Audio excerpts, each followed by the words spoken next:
শ্রাবণে লিখেছেন সুকুমার রায়। জল ঝরে জল ঝরে সারা দিন সারা রাত, অপুরাণ নাম তাই বাদলের ধারাপাত। আকাশের মুখ ঢাকা ধোঁয়া মাখা চারিধার, পৃথিবীর ছাদ পিঠে ঝমাঝম বারিধার। স্নান করে গাছপালা পানখোলা বর্ষায়, নদী নালা গোলা জল ভরে ওঠে বরষায়। উৎসব ঘনঘোর উন্মাদ শ্রাবণের, শেষ নাই শেষ নাই বর্ষার প্লাবনের।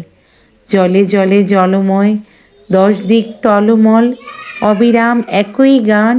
ঢালো জল ঢালো জল, ধুয়ে যায় যত তাপ ঝড় গ্রীষ্মের, ধুয়ে যায় রৌদ্রের স্মৃতিটুকু বিশ্বের।